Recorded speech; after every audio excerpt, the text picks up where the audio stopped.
네, 안녕하십니까. 소개받은 최현입니다. 반갑습니다. 네.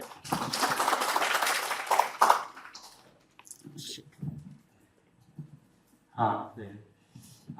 일단 제가 그 전통적으로는 백엔드 개발자여서인데 그 계속 하이테크 쪽 기술에 관심이 있어서 하게 됐고요. 참고로 오늘 제가 명함을 못 가져와서 혹시라도 그 연락을 원하시면 미리 참고를 하시고요.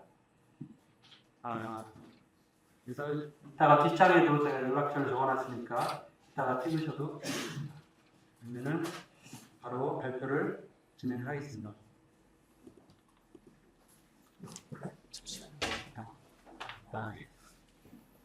일단 제가 발표할 내용은 AI 시대 개발자들의 역할이 어떻게 바뀌는지, 전통적으로 개발자들은 어떻게 했는데 AI 시대에서는 좀 뭐 이런 것들이 좀 바뀌는데 그런 부분하고, 그리고 이제 제가 그동안 어떻게 일을 했는지 제 소개를 드리고, 혹시라도 향후에 이제 뭐 저희 조언이나 아니면 뭐 같이 뭔가 협업할 일이 있으면 그런 것들을 참고하시면 좋을 것 같고요.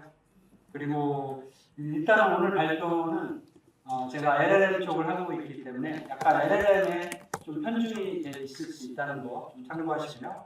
그래서 그 LLM을 활용을 해서 어떤 서비스를 만들 때 그 기술, 필요한 기술, 그리고 현재 어떤 문제점이 있는지 이런 것들을 알아보고, 그리고 이제 나중에 이제 취업을 준비하거나 학생이신 분들이 많으실 것 같아서 어떤 포지션들은 어떤 일을 하고 이런 것들을 간단히 좀 정리했습니다. 근데 그런 정리들이 좀 겹치거나 상황에 따라 정리가 틀리지만 그런 것들을 한번 짚어보면 도움이 될 것 같고요.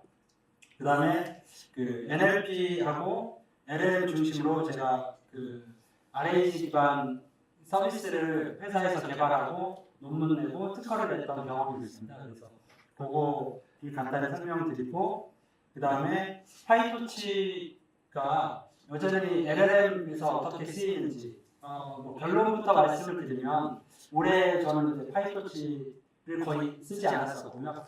근데 내년에는 좀 쓰려고 하는 그런 생각이 있습니다. 그래서 왜 그런지 말씀을 드리고요. 그리고 왜 백엔드, 그러니까 오늘의 주제이죠. 왜 백엔드 개발자인가? 이런 것들이 가장 뒤에 부분이 궁금하실 건데, 저는 원래 발표를 연역식으로 이제 결론부터 말씀을 드리는데 오늘은 특별히 결론을 드리게 되었습니다.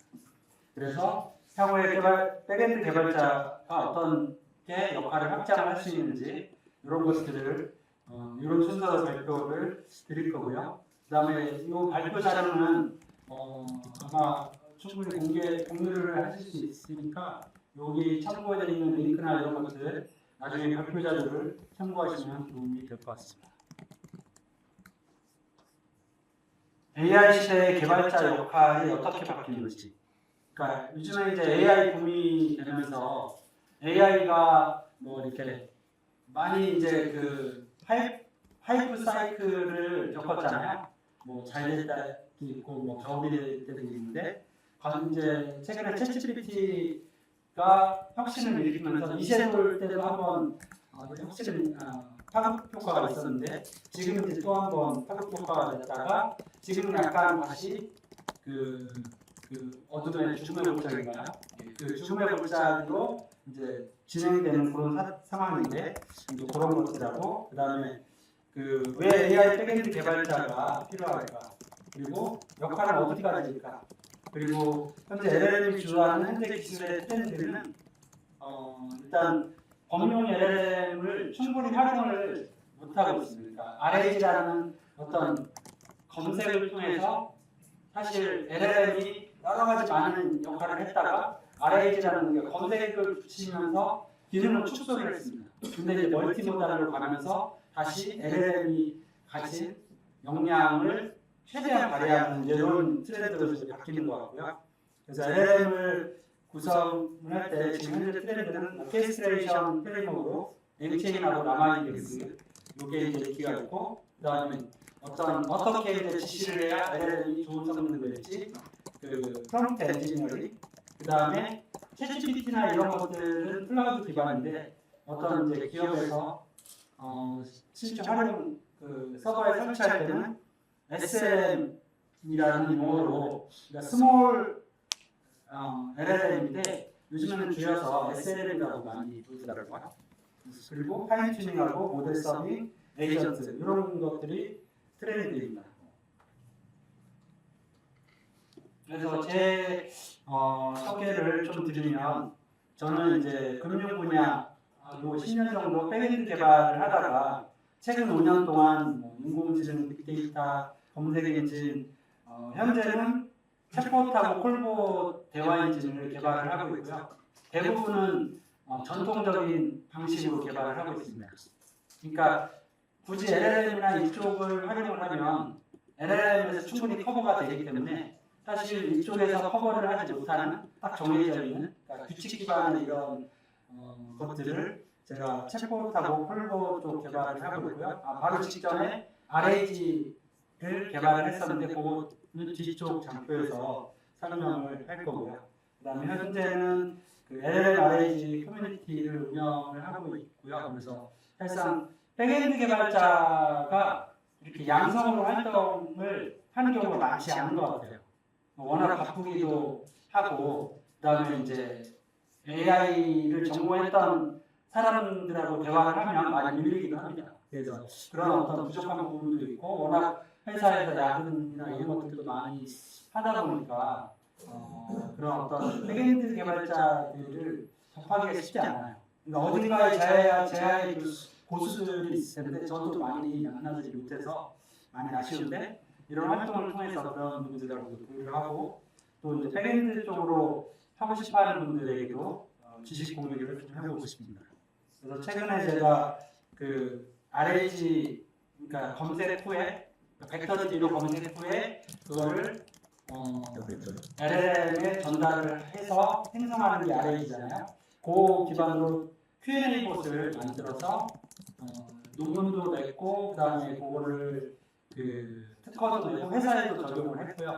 그래서 그거는 다른 기술자들한테 이제 인수인계를 하고 저는 이제 콜봇 쪽으로 이제 좀 집중을 하고 있습니다. 그래서 제가 2022년도에 챗봇에 관한 논문을 발표를 했었거든요, 컨퍼런스에서. 근데 그때는 제 주변에 다 비전 쪽이었어요.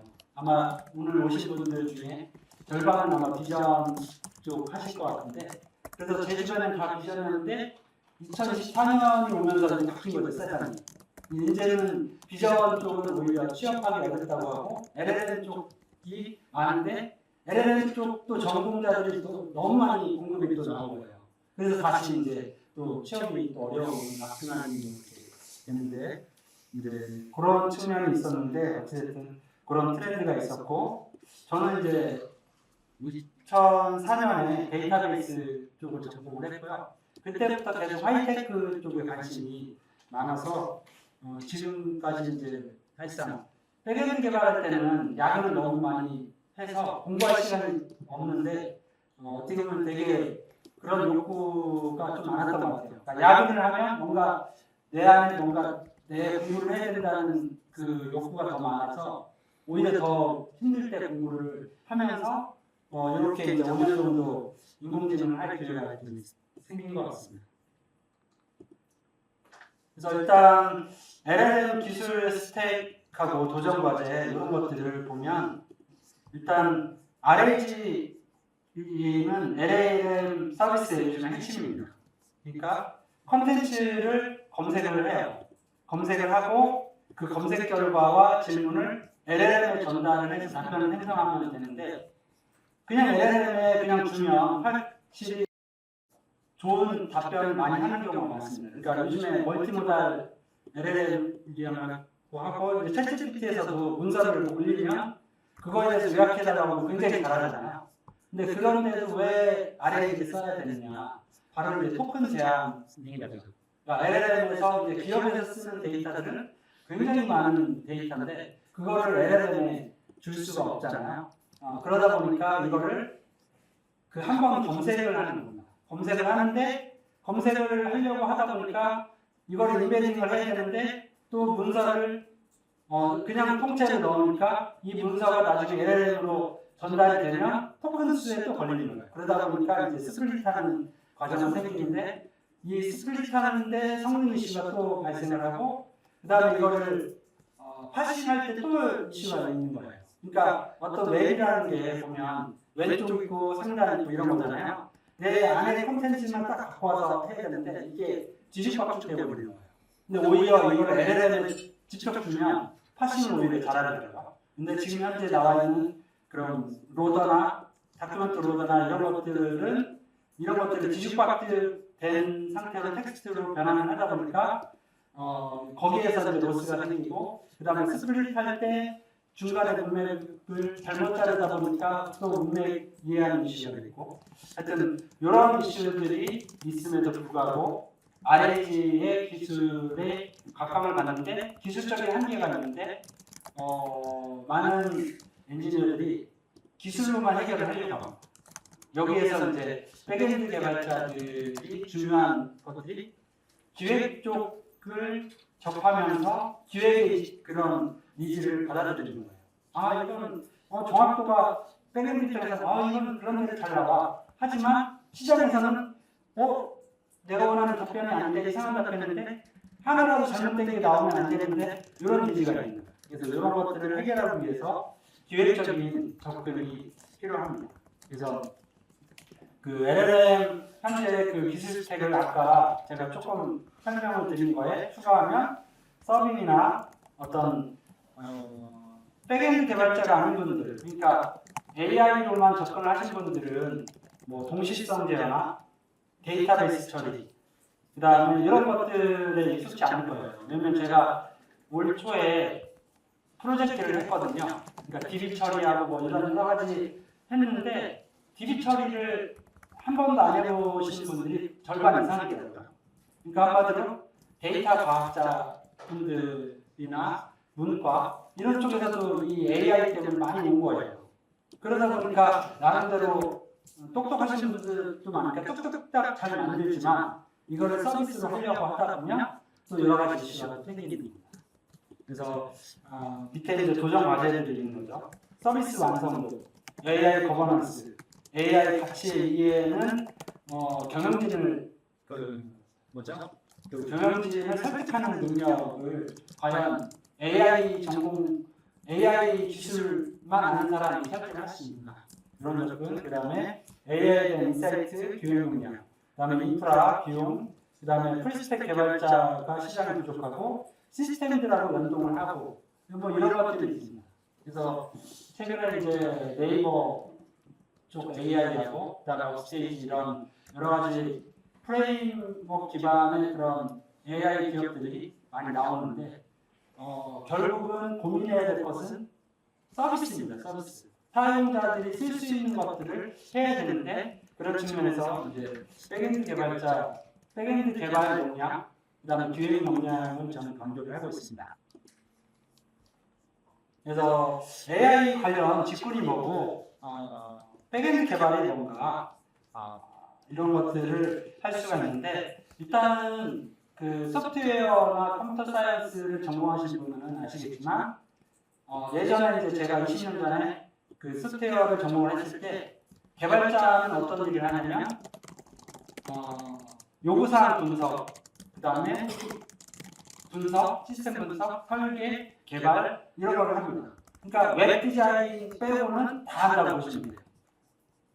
그때 당시에는 그렇게 시작을 했는데 이제 그 AI 쪽으로 이제 갑자기 세상이 바뀌면서 이런 전통적인 백엔드 개발, 그러니까 처음부터 Z까지 다 하는 개발이 아닌 이런 이제 분업화된 걸로 오다 보니까 또 여러 가지 회사 입장에서는 뭐 중소기업이나 소기업에서는 모든 걸 다 해야 되는데 뭐 AI 전공한 사람이 모든 걸 다 할 수 있는지 뭐 이런 것부터 이해가 되고 그다음에 백엔드에서 이렇게 저같이 넘어온 사람은 AI에 대해서 뭐 이해를 하고 있는지 뭐 여러 가지 또 이슈가 생깁니다.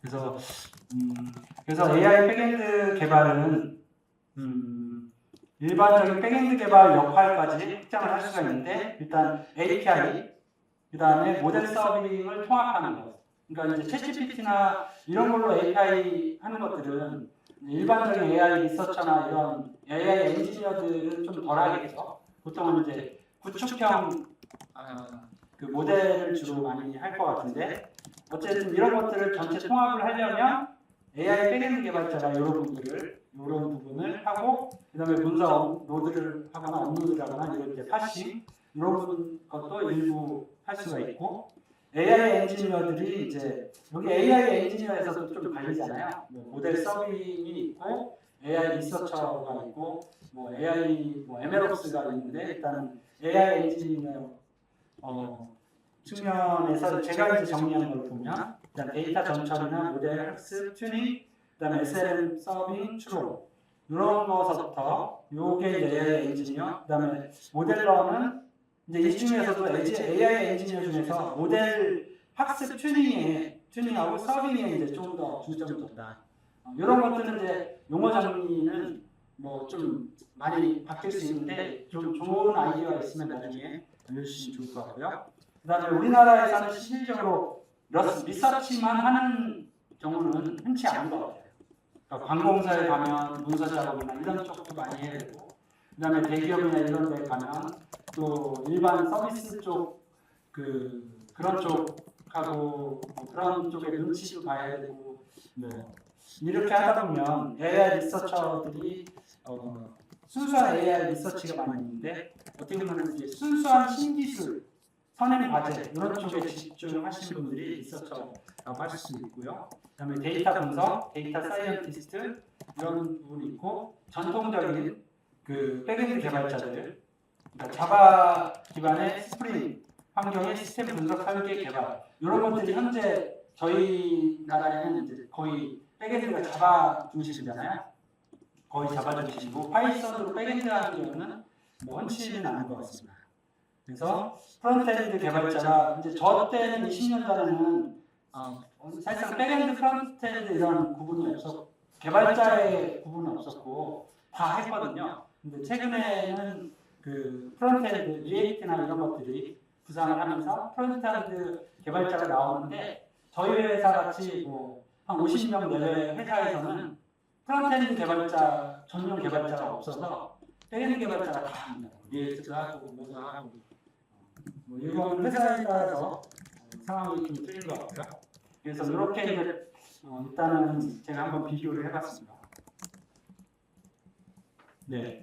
그래서 지금은 제가 그 NLP, LLM 중심의 백엔드 개발 사례이고요. 그래서 여기 보시면 이 그림, 글씨는 잘 안 보실 텐데 이 그림을 보시면 이게 이제 문서를 PDF나 텍스트 이런 것들을 벡터DB에 저장을 합니다. 저장을 하는데 이때 아까 제가 말씀드렸죠. 이런 거를 스플릿 해야 된다. 스플릿 할 때 이제 그 청크라는 개념이 나오고요. 청크 사이즈로 스플릿하고 이거를 벡터DB, 그러니까 컴퓨터가 이해할 수 있는 1, 0 고차원의 그런 벡터로 이제 변환하는 요 벡터 스토어가 있고요. 그래서 어떤 질문이 왔을 때 벡터DB를 검색을 한번 하고 그 질문하고 검색 결과를 LLM에 전달을 해서 답변을 넣는 게 RAG의 핵심입니다.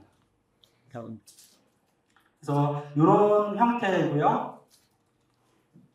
그래서 이렇게 시스템 구성도를 만들었어요. 그러니까 이게 APP라는 것은 API라고 보시면 돼요. API 서버. 그러니까 챗봇 답변을 하는 곳이고, 챗봇 관리하는 것. 뭐 챗봇을 관리하려면 문서 업로드는 이 챗봇 관리에서 있습니다. 그리고 시스템 관리, 뭐 여러 가지 뭐 회사 정보나 뭐 이런 것들. 그다음에 요거는 이제 무시하면 되고요. 그래서 요 챗봇 엔진에서는 그 API 서버하고 API 서버, 여기가 서버가 있고 여기는 앱이죠. 앱이고, 그 다음에 이제 자바 기반으로 이런 것들을 이제 호출을 하는 형태고요. 그 다음에 이제 나머지 필요한 것들은 DB에 저장하는 이런 구성으로 해서 자바 쪽은 사실상 제가 개발을 안 했지만 이것도 충분히 같이 해야 되는 경우가 있습니다. 제 이제 후임 같은 경우는 사실상 요 API端하고 자바 개발을 같이 하고 있습니다. 그래서 이런 화면을 이제 구성을 했었는데 챗봇을 하다가 챗봇으로 이렇게 질문을 답변을 하다가 답변이 안 나와요. 답변이 안 나오는 거에 대해서 전통적인 챗봇을 제가 만들었어요. 그러니까 그 유사도 기반으로 해서 질문 답변을 다 등록을 해요. 예상하는. 그래서 답변이 안 나오면 여기에서 관리 화면에서 예상 질문 답변을 넣어서 놓고 다시 한번 검색을 하면 이제 답변을 하는. 그러니까 지금 많은 회사들이 여기에서, 그러니까 RAG에서 모든 것을 다 하려고 하거든요. 근데 RAG에서 답변을 못하는 경우 기술적으로 그 극복을 하려면 굉장히 어렵습니다. 아마 네이버나 이런 쪽에서도 지금 굉장히 많은 인력들이 뭐 한다고 해도 안 되는 건 안 되는 거고요. 한때 저도 그 대기업의 그런 기술팀에 이런 이슈들이 있어서 미팅을 했었는데 그쪽에서도 솔루션을 낸 것 중에 하나가 원본 문서를 수정한다는 거예요. 그러니까 팔심하기 좋은 구조로 수정한다. 근데 말이 안 되잖아요. 그것도. 왜냐면 문서들이 계속 업로드되고 뭐 이러는데 PDF 파일을 언제 수정을 하고 있겠습니까? 그래서 요즘에 차라리 오히려 성능이 좋은 거는 PDF 파일을 LLM에 직접 주는 게 오히려 잘 이해를 하더라고요. 그러니까 RAG로 기술을, 그러니까 벡터DB를 쓰면서 이때 스플릿하고 인베링 할 때 성능이 많이 저하가 되는 것 같아요. 그래서 RAG로 하는데도 답변을 못하는 거는 거의 다 대부분 이 벡터DB로 변환하는 과정에서 많이 손실이 된다. 그래서 이쪽은 넘어가겠습니다. 여기도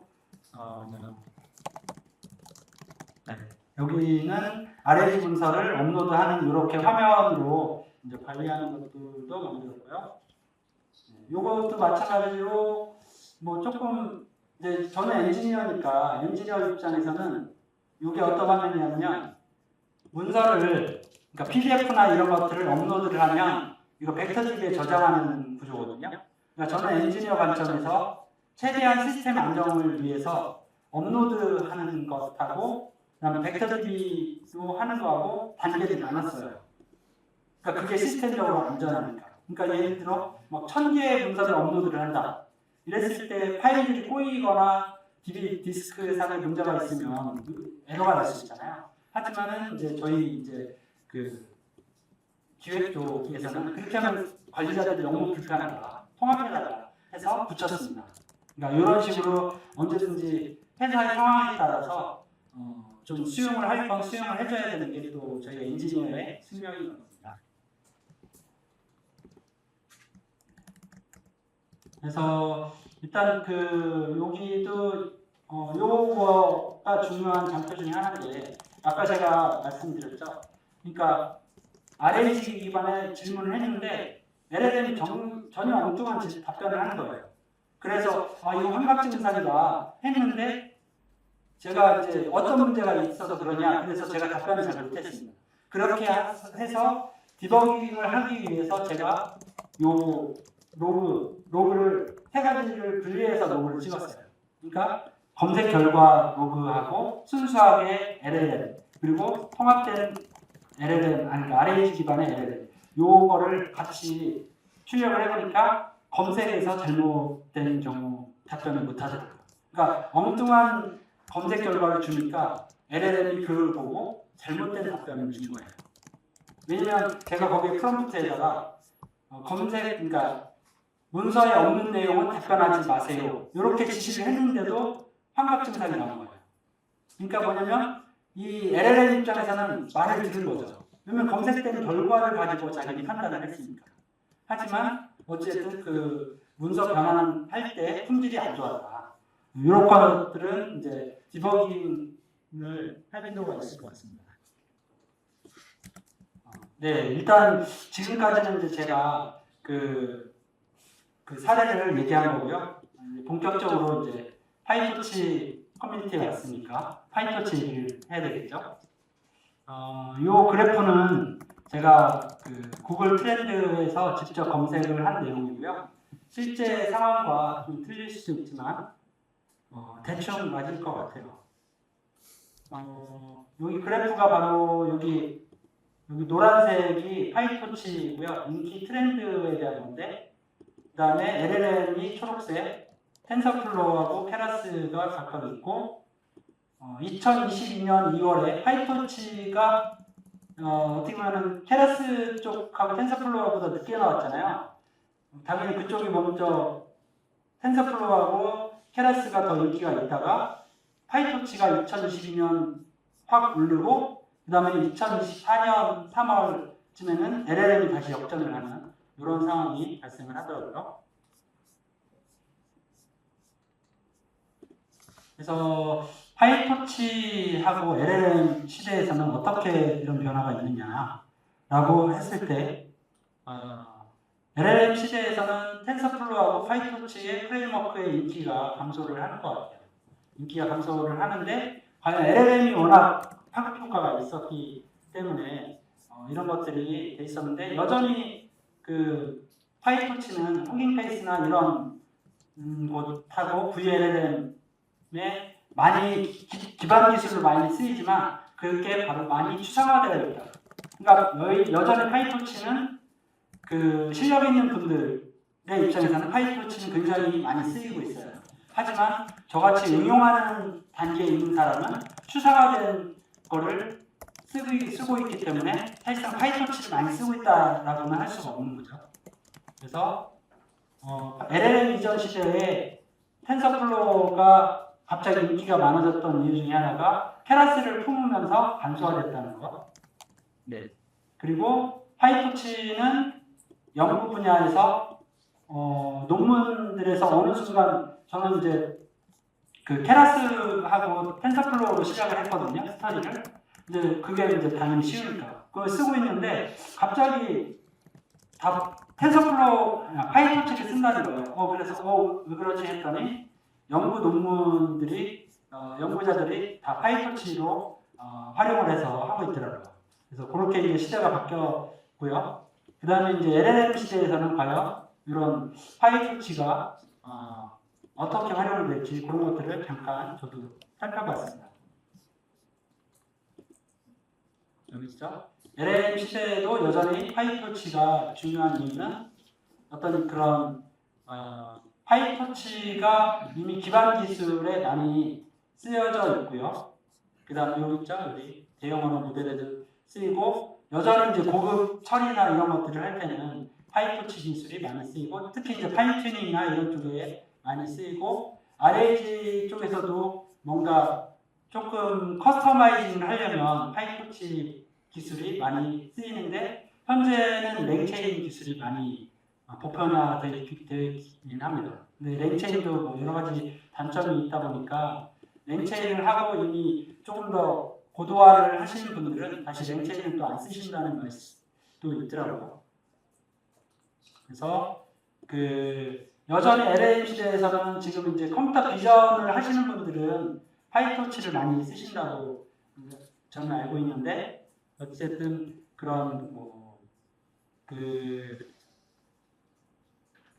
강화학습이나 이런 컴퓨터 비전 그리고 여러 가지 기초적인 이런 트랜스포머 아키텍처에 대한 이런 부분들이 파이토치가 많이 이제 활용이 되고 있는데 제가 파이토치 이제 발표를 맡으면서 좀 공부를 열심히 했습니다. 그래서 여러 분들께서 파이토치를 많이 하시는 분들 입장에서는 이제 제가 이런 얘기를 하는 것도 제가 좀 우스워 보일 수 있지만 좀 양해 부탁드리고 어쨌든 저도 파이토치 커뮤니티 분들하고 소통하기 위해서 열심히 준비해봤습니다.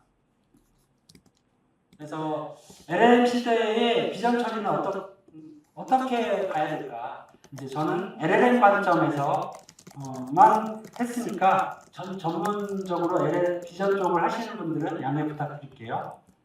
그래서 최근에 나오는 그 LLM들은 멀티모달이라고 해서 어떤 텍스트, 이미지, 비디오 이런 다양한 입력을 동시에 처리를 하고 그 다음에 비전 모델과 언어 모델이 협력이 돼서 어떤 프롬프트, 그러니까 어떤 지시어를 통해서 이미지 처리를 자동으로 할 수 있고요.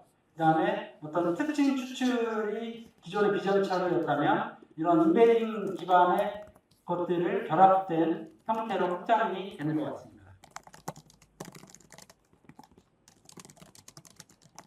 그래서 LLM 시대에서는 멀티모달이라고 해서 결국은 이제 어떤 이미지를 생성을 할 때 프롬프트 엔지니어링 이런 것들이 이제 중요한 상황이 되었고요.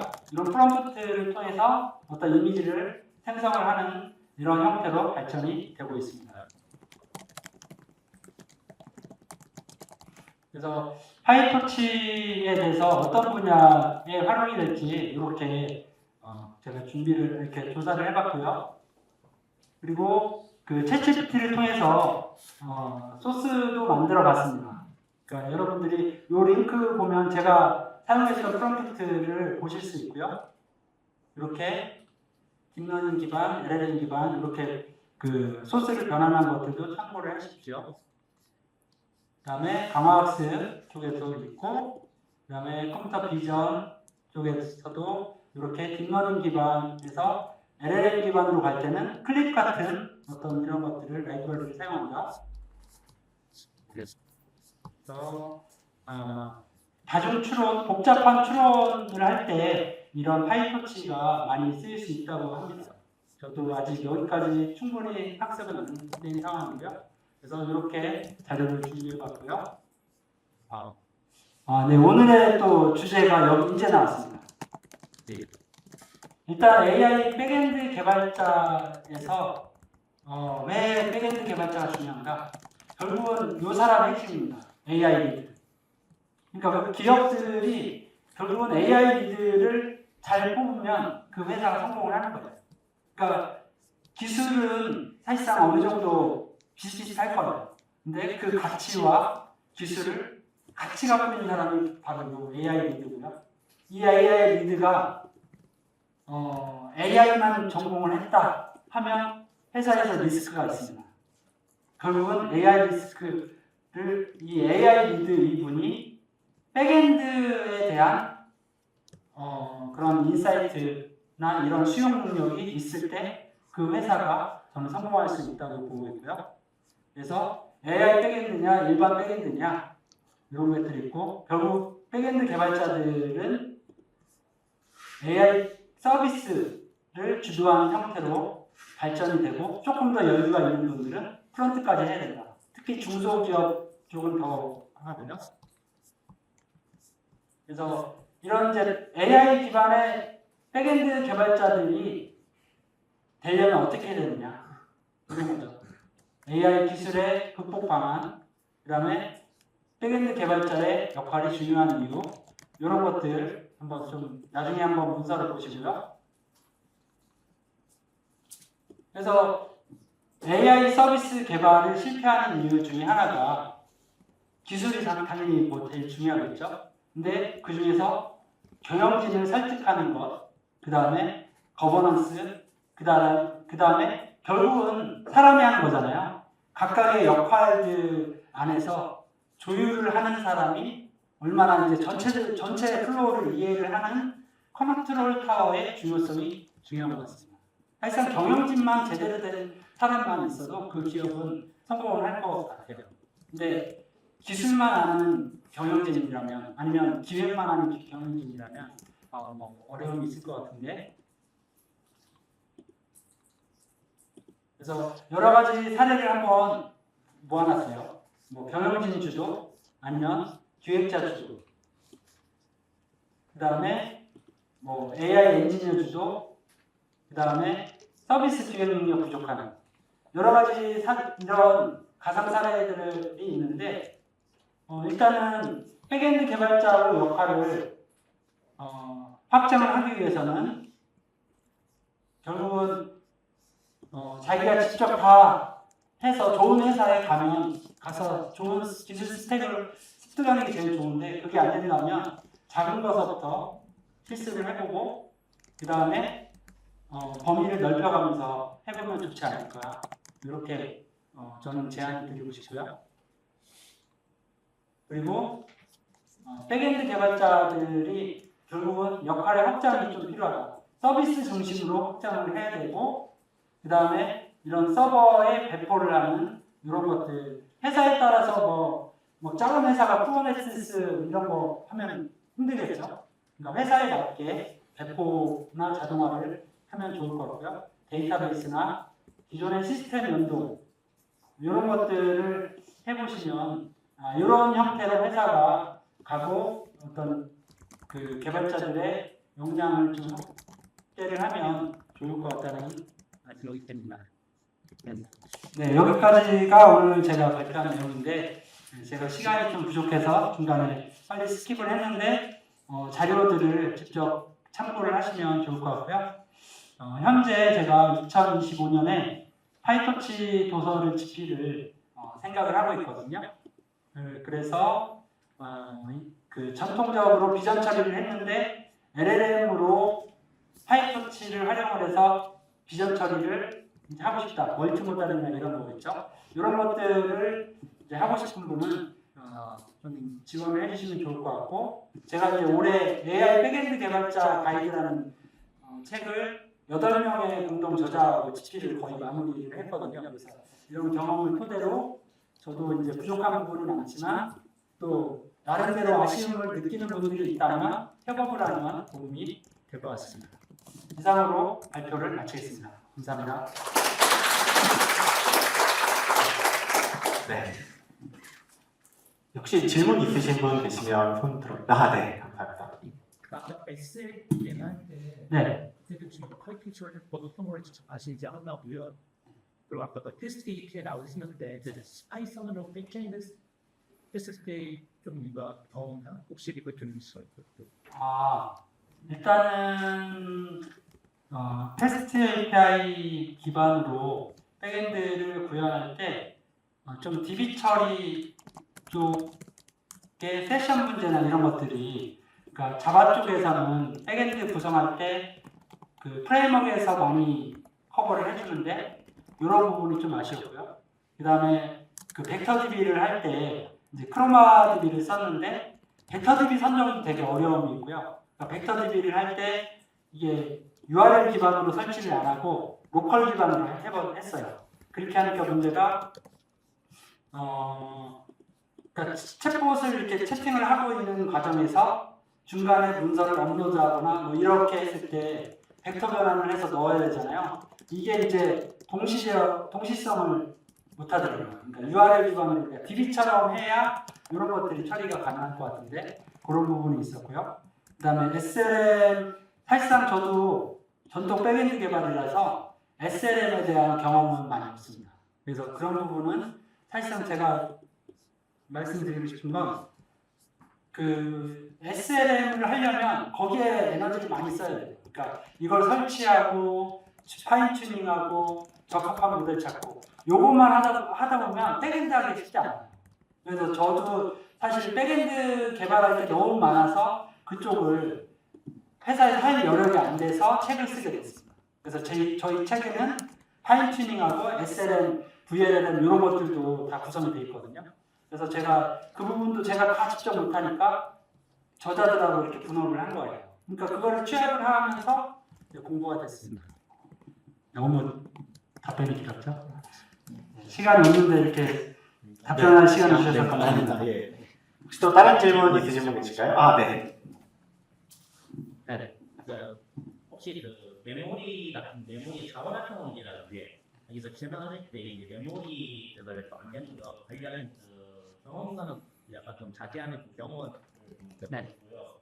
두 번째는 서버들 지금 같이 보통은 이제 LX 쪽이면은 서버가 그때 GPU 고속까지 쓰지 못하는 경우가 좀 있을 것 같은데 그때 이제 양조하는 모델에서 어떻게 그 오해 문제나 해결하셨는지 저도 여쭙습니다. 일단은 LLM, 그러니까 SLM 설치형 LLM에 있어서는 제가 눈으로만 공부를 했다는 단서를 말씀드리고요. 그러니까 저 같은 경우는 이 커뮤니티를 하다 보니까 제가 다 실험을 한 건 아니고 저는 이제 개발자분들이 얘기를 하면 그거를 카페에 정리를 해서 올리는 거거든요. 일단은 프레임워크 선정에 있을 때, 그러니까 VLLM이 있고 올라마가 있고 허깅 페이스 통해서 모델 그 로딩하고 서빙을 할 수 있잖아요. 이때 이제 특징은 내가 개인 PC에서 하고 싶다. 그러면 올라마가 제일 좋고, 그 다음에 어떤 서비스 관점에서 다중 접속을 커버를 하려면 VLLM이 허깅 페이스가 훨씬 좋고, 근데 그럼에도 불구하고 올라마가 빠른 경우도 많아요. 하지만 대량 접속이나 뭐 이런 것들을 할 때는 VLLM이 좋은데, 올라마의 장점 중에 하나가 메타.cpp라는 양자와 굉장히 빠른 방식 있잖아요. 요거를 할 수 있다는 것 때문에 항상 보통은 올라마가 VLLM보다 느린데 라마.cpp를 쓰면 올라마가 더 빠르다고 합니다. 네. 그래서 그런 어떤 양자화 쪽이 있고, 일단은 질문이 뭐였죠? 네. 오해 문제가 또 이해가지고. 네? 오해 문제 어떻게 오. 하냐면 오해 문제입니다. 아웃 아, 메모리 이해하십니까? 제가 여쭤봤는데 자원 활동 문제는 메모리 그 관리를 어떻게 하시면 이거에 좀 자세히 도와주시면 돼요. 일단은 메모리 쪽은 지금 답변은 제가 쉽지는 않을 것 같고요. 일단 경험은 많지 않은데 제가 또 이렇게 막 서치하고 이런 거는 또 잘해서 나중에 이렇게 검색해서 답변을 드릴 수는 있을 것 같고, 일단 자원 문제는 결국은 GPU를 많이 확보하는 게 중요한 것 같고요. 아까 말씀드렸던 것처럼 GPU 환경이 잘 안 되면 올라마를 쓰고, 그 다음에 결국은 그거하고 접속수 제한, 그러니까 동시성 제한 이런 것들 있잖아요. 그런 것들이 그런 거를 접속수를 제한한다거나 이런 기법을 통해서 우리는 하는 것 같아요. 그래서 그 벤치마크 하는 그런 오픈 소스들이 있잖아요. 갑자기 지금 생각 안 나는데 그런 걸 통해서 좀 테스트를 좀 해봐야 될 것 같은데, 저도 이제 백엔드 개발하다 보면 그것까지 테스트를 할 여력이 좀 안 되더라고요. 근데 이제 SLM 위주로 하시는 분들은 어쨌든 그게 주업이니까 그런 것들을 할 것 같고요. 저희 회사에서도 SLM을 주점으로 하는 분들은 그거를 성능 테스트를 합니다. 근데 저는 아직 거기까지 단계는 못 됐고, 네.